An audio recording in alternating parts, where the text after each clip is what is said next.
नमस्कार मित्रांनो, GSIT सोल्युशनमध्ये आपले सर्वांचे स्वागत आहे। मित्रांनो बघा, शंकरराव चव्हाण शासकीय वैद्यकीय महाविद्यालय व रुग्णालय विष्णुपुरी नांदेड म्हणजेच GMC नांदेड या ठिकाणी अतिशय चांगली भरती आलेली आहे। एकूण 86 पदांसाठीची भरती आहे आणि सगळ्यात महत्त्वाचं म्हणजे ही जी भरती आहे ती भरती फक्त 10वी आणि 7वी ज्या विद्यार्थ्यांचं एज्युकेशन क्वालिफिकेशन आहे त्यांच्यासाठीची ही भरती आहे। पद देखील या ठिकाणी चांगले आहेत। एकूण 86 पद आहे आणि पे स्केल देखील तुम्हाला इथं चांगल्या पद्धतीने मित्रांनो देण्यात आलेला आहे। त्यासाठी या भरतीबाबतची सविस्तर जी माहिती आहे की आपल्याला या ठिकाणी ॲप्लिकेशन कशा पद्धतीने करावं लागणार आहे, त्याचबरोबर आपल्याला तिथं सिलेबस कशा पद्धतीने असणार आहे आणि सगळ्यात महत्त्वाचं म्हणजे परीक्षेचं स्वरूप कशा पद्धतीचं असणार आहे याबाबतची सविस्तर जी माहिती आहे ती सविस्तर माहिती मित्रांनो तुम्हाला या आपल्या एकाच व्हिडिओमध्ये मिळणार आहे। त्यासाठी व्हिडिओ विदाउट स्किप करता शेवटपर्यंत पाहायचा आहे, म्हणजे तुम्हाला या भरतीबाबतची सविस्तर माहिती ही एकाच व्हिडिओमध्ये मिळून जाईल। आणि सगळ्यात महत्त्वाचं म्हणजे मित्रांनो, तुम्ही अजूनपर्यंत जर आपल्या चॅनलला सबस्क्राइब केलं नसेल तर प्लीज आपल्या चॅनलला सबस्क्राइब करा, लाईक करा आणि सगळ्यात महत्त्वाचं म्हणजे बेल आयकॉनचं बटन क्लिक करा, म्हणजे असेच माहितीपूर्ण नवनवीन व्हिडिओ सर्वात अगोदर तुमच्यापर्यंत येऊन जातील। तर बघा, गट ड संवर्गातील ही भरती आहे। प्रयोगशाळा परिचर आणि सर्व संवर्गासाठीची गट ड मध्ये येणारे जे काही सर्व संवर्ग आहेत, सर्व जी पदं आहेत त्या पदांसाठीची ही भरती आहे। इथं एकूण जागा 86 देण्यात आलेले आहे आणि आपल्याला ऑनलाईन अर्ज करण्यासाठीचं मित्रांनो इथं वेबसाईट देण्यात आलेली आहे। ही अधिकृत वेबसाईट आहे। या वेबसाईटवरून आपण काय करू शकतो, ऑनलाईन अर्ज जे आहेत ते ऑनलाईन अर्ज भरू शकतो। बघा, या भरतीबाबतच्या काही सूचना दिलेल्या आहेत, त्याच्यामध्ये आरक्षणाबाबतच्या या सूचना आहेत मित्रांनो। ज्या काही गव्हर्नमेंटच्या आरक्षणाच्या सूचना आहेत, खेळाडूंसाठीचं आरक्षण असेल, राखीव आरक्षण असेल, या सूचना सगळ्या दिलेल्या आहेत। दिव्यांगासाठीच्या आरक्षण, अनाथांच्या आरक्षण, हे गव्हर्नमेंटच्या नियमानुसार आरक्षणाच्या सूचना आहेत। या सर्व सूचना वाचत बसेल तर आपला व्हिडिओ मोठा होईल, त्यासाठी या सूचना मी वाचत नाही। ही जी PDF आहे ती PDF तुम्हाला मी या व्हिडिओच्या डिस्क्रिप्शन बॉक्समध्ये दिलेली आहे। मी या ठिकाणी ज्या महत्त्वाच्या गोष्टी आहेत त्या महत्त्वाच्या गोष्टी इथं मी तुमच्या क्लिअर करणार आहे। बघा, इथं शैक्षणिक अर्हता काय म्हटलेलं आहे आपल्याला, तर इथं तुमची कमीत कमी 10वी झालेली असली पाहिजे किंवा 7वी पास असेल तरी तुम्ही या ठिकाणी ॲप्लिकेशन आहे ते ॲप्लिकेशन करू शकता। त्याचबरोबर तुमच्याकडे मराठी भाषेचं ज्ञान असणं आवश्यक आहे।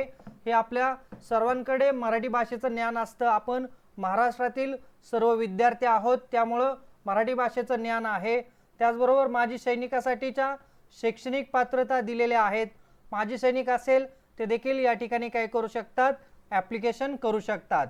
बघा, पात्रतेमध्ये आणखीन दुसरं काय म्हटलेलं आहे, आपल्याकडे भारतीय नागरिकत्व असले पाहिजे। वयोमर्यादा इथं दिलेल्या आहेत मित्रांनो, कमाल आणि किमान वयोमर्यादा इथं देण्यात आलेल्या आहेत। खुल्या प्रवर्गातील उमेदवारांसाठीच्या 18 पेक्षा कमी आणि 38 वर्षापेक्षा जास्त नसावे आणि मागासवर्गीय प्रवर्गातील उमेदवारांसाठी 18 वर्षापेक्षा कमी व 43 वर्षापेक्षा जास्त वय नसावे। पदवीधारक अंशकालीन उमेदवारांसाठीच्या देखील इथं सूचना देण्यात आलेल्या आहेत, त्या GR प्रमाणे आपण पाहू शकतो। खेळाडूंसाठीच्या या ठिकाणी आरक्षण आहे, वयोगट आहे, त्याच्या सूचना इथं देण्यात आलेल्या आहेत मित्रांनो। बघा, परीक्षेचं जे स्वरूप आहे ते परीक्षेचं स्वरूप कशा पद्धतीने आहे, इथं एकूण तुम्हाला 100 प्रश्न विचारले जाणार आहेत। 200 मार्कांची परीक्षा होणार आहे, म्हणजे प्रत्येक प्रश्न हा 2 मार्काला विचारला जाणार आहे। त्याच्यामध्ये मराठीचे 25 प्रश्न, इंग्रजी 25, सामान्य ज्ञान 25 आणि बौद्धिक चाचणी अंकगणिताचे तुम्हाला 25 प्रश्न विचारले जाणार आहेत। प्रत्येक सेक्शन हा 50 मार्कांचा असणार आहे। अशा या 4 सेक्शनमध्ये एकूण 200 मार्कांची तुमची परीक्षा होणार आहे। परीक्षेचा कालावधी तुमचा 2 तासाचा असणार आहे, म्हणजे 120 मिनिटांचा परीक्षेचा कालावधी आहे। आणि परीक्षा कशी असणार आहे, तर तुमची ऑनलाईन परीक्षा असणार आहेत। प्रत्येक प्रश्नास 2 गुण इथं देण्यात आलेले आहेत। इथं मित्रांनो निगेटिव्ह मार्किंग सिस्टीम देण्यात आलेली नाही। त्याचबरोबर इथं तुमची मुलाखत वगैरे होणार नाही। तुमचं जे काही मेरिट लागणार आहे ऑनलाईन एक्झामचं त्याच्यानुसार तुमचं काय केलं जाणार आहे, तिथं सिलेक्शन केलं जाणार आहे आणि तुम्ही मेरिटमध्ये येण्यासाठी किमान 45% गुण प्राप्त होणं आवश्यक आहे। मित्रांनो, इथं मेरिटमध्ये येऊन महत्त्वाचं नसतं, तर तुमचा जो स्कोर आहे तो हायेस्ट स्कोर होणं अतिशय गरजेचं असतं। मित्रांनो, ही जी परीक्षा आहे ही परीक्षा TCS कडून घेतली जाणार आहे। या परीक्षेची जी तयारी आहे ती तयारी फ्री ऑफ कॉस्टमध्ये आपल्या चॅनलच्या माध्यमातून करून घेतली जाते। त्यासाठी आपल्या चॅनलला लाईक, सबस्क्राईब आणि शेअर करायचं आहे। सगळ्यात महत्त्वाचं बघा, इथं आपल्याला जवळपास 15 डॉक्युमेंट अपलोड करावं लागणार आहे। इथं तुम्हाला डॉक्युमेंटची लिस्ट दिलेली आहे। या लिस्टचा तुम्ही स्क्रीनशॉट घ्यायचा आहे आणि या सर्व डॉक्युमेंट स्कॅन करून आपल्या जवळ ठेवायचे आहेत। ज्यावेळेला आपण ऑनलाईन अर्ज भरणार आहे त्यावेळेला या सगळ्या डॉक्युमेंट इथं अपलोड करायच्या आहेत। वेबसाईट इथं पुन्हा एकदा बघा तुम्हाला कोणती दिलेली आहे। या वेबसाईटवरती जाऊन आपल्याला ऑनलाईन ॲप्लिकेशन करायचं आहे। हे इथं लक्षात घ्या, तुम्हाला परीक्षेचं निवड केंद्र वगैरे तिथं निवडता येणार आहे। आणि सगळ्यात महत्त्वाचं म्हणजे परीक्षा शुल्क इथं आपल्याला किती देण्यात आलेले आहे बघा।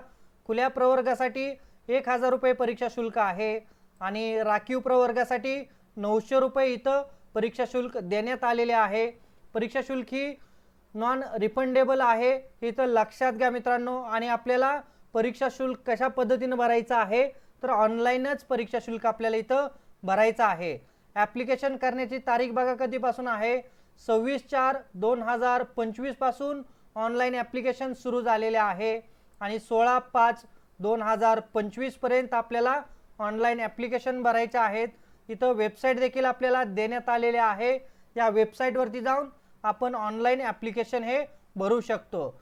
मित्रांनो बघा, अतिशय चांगली भरती या ठिकाणी आलेली आहे आणि तुम्हाला हॉल तिकीट वगैरे जे आहेत ते या वेबसाईटवरतीच पाहायला मिळणार आहे। या परीक्षेच्या अपडेट देखील मी तुम्हाला आपल्या या चॅनलच्या माध्यमातून वेळोवेळी देणार आहे। त्यासाठी मित्रांनो, तुम्ही अजूनपर्यंत जर आपल्या चॅनलला सबस्क्राईब केलं नसेल तर प्लीज आपल्या चॅनलला सबस्क्राईब करा, लाईक करा आणि सगळ्यात महत्त्वाचं म्हणजे बेल आयकॉनचं बटन क्लिक करा, म्हणजे असेच माहितीपूर्ण नवनवीन व्हिडिओ सर्वात अगोदर तुमच्यापर्यंत येऊन जातील। तर भेटूया अशाच नव्या माहितीबरोबर। जय हिंद, जय महाराष्ट्र।